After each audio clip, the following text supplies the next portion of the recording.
Can I have beer, please? You looking for me? You seem nervous. Why is that?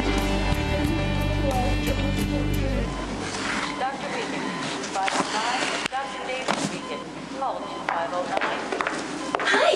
Hi. So glad you're here. I brought you some new pajamas and let's see. Ooh, an advanced copy of Crimson's fiction find. It's the March issue. I haven't read it yet, but editorial says it's amazing.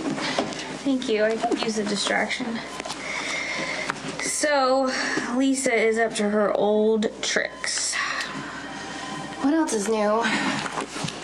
Now she's requesting a hearing with the hospital board. She's going to claim that I'm paranoid and that she can no longer work with me. Nobody is going to believe her. Yeah, she's psycho, but she's also very smart, and I have stupidly played right into her hands. I wouldn't worry about it. I'm gonna take care of everything.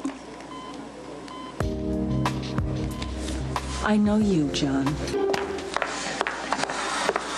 Well, it looks like you have the infection under control for the moment. Robin has a zillion doctors taking care of her. What she needs is help with Lisa. Tell him. Lisa's trying to have Robin fired. She might actually pull it off this time. So you need to help. I will talk to the board on your behalf. You know that I think you're an incredible doctor. Can't you like embellish it a little? I mean, say you saw Lisa messing with Robin's car, or she tried to take Emma again. Maxie, that would be a lie. Okay, this woman is evil. And I'm running out of ideas. Okay, all right. You know I love you. I support you 100%. So what I'm about to say will help sway the board in your favor, and at the very least, will give you some peace of mind. That'd be a nice change. Go to council.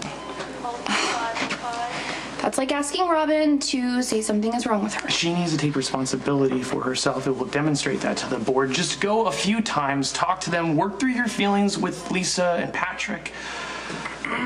It will count in your favor with the board. It'll be a vote of confidence. And if it helps you deal with your hatred for Lisa, guess what? She's not going to be able to manipulate you anymore. You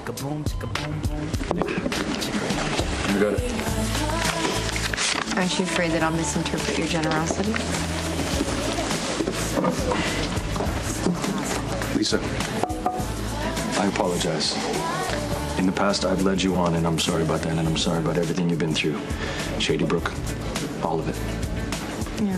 Well, I mean, it was a mistake with us sleeping together, and I feel like we've gotten past it, and Robin's the one who just won't let it go. What if I get Robin to back off? Anyone who comes. It sounds like you and Robin have been bonding over her problems. Is a reconciliation about to happen soon? The topic of my marriage is off limits, I'm sure you can understand. As of right now, we're focusing on Robin being healthy. At least my bringing the complaint to the board gives you guys a nice excuse to talk to each other. Look, Lisa, what if I get Robin to stay out of your way? To stop with the accusations? Well, that would be kind of you. Will you drop the idea of getting her fired? You know, I can do even better than that. I will act like Robin and I are best friends. If you sleep with me again.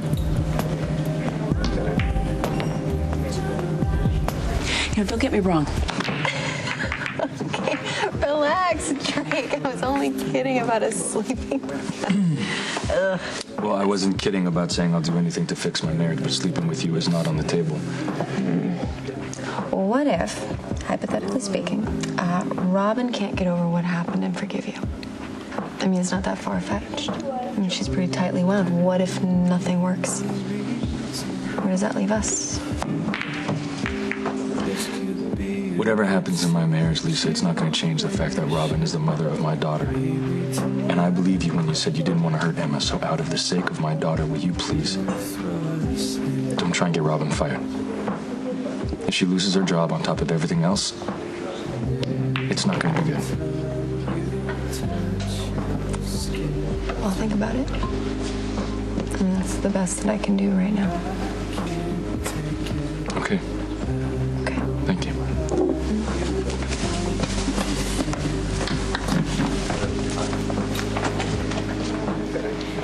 There has to be way to get Lisa out of the picture. We could frame her for devil worship and get her sent back to Shady Brook. Imagine what a beautiful place this world would be if Maxie channeled her powers for good. Right.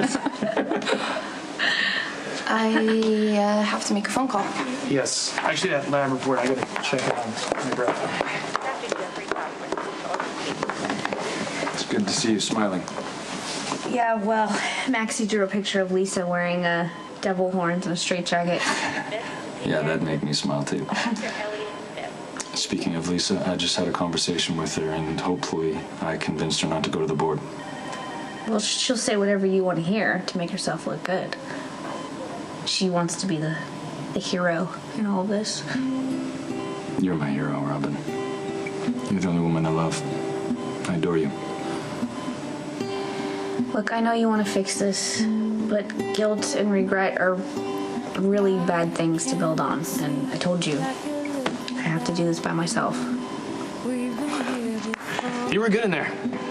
You made Robin laugh, which is hard to do these days.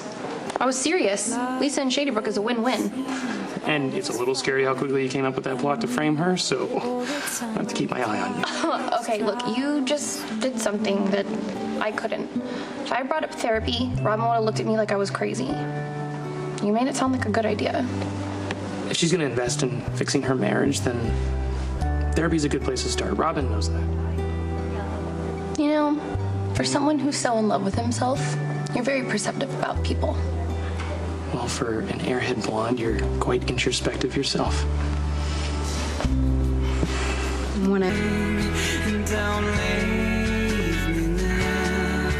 Don't fail me now. You're all I see. You're everything.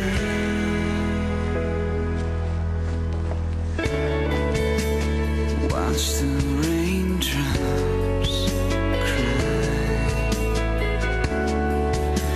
I've got nothing left but you tonight. I'll give you everything I am.